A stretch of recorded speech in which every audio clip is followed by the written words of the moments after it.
Sasa umeshafikia ule muda wa vurugu, kiasi cha kutokea hadi kukata udugu. Sasa umeshafikia ule muda wa vurugu, kiasi cha kutokea hadi kukata udugu. Tufate wa Saudia au tuonapo mwezi, jibu linalobakia hili ni tatizo sugu.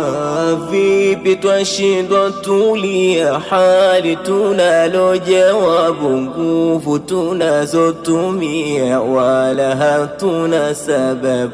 Mwezi usipoingia basi timiza hisabu, ila tumeng'ang'ania mambo ya ajabu.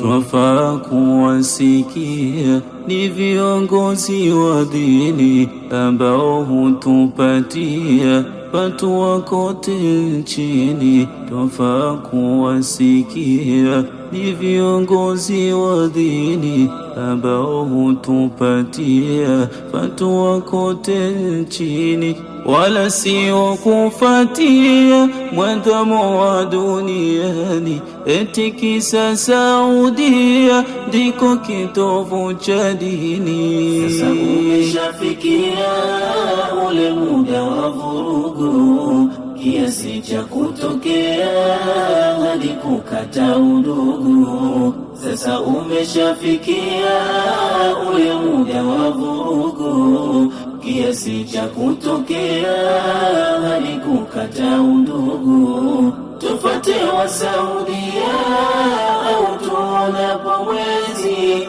jibu linalobakia hili ni tatizo sugu.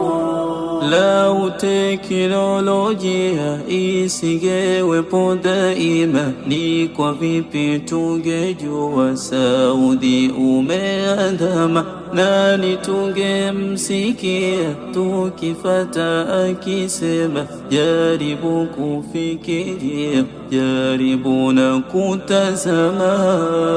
Tunavyo hadi vifaa vya kutazamia mwezi, na kote vimezaga kutupa usaidizi.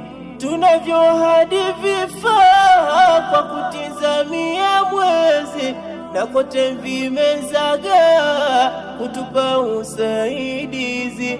Si sayansi ni sana kwenye dini ya Mwenyezi, nini kinatuhada kuhesabu hatuwezi.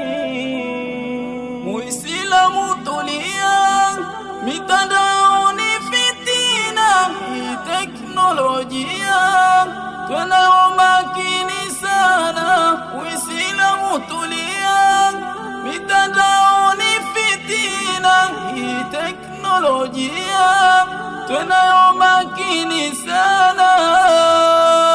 Dini imeshatimia elimu, bahari pana ya akhira na dunia. Allah atupe hasana, Allahumma amina.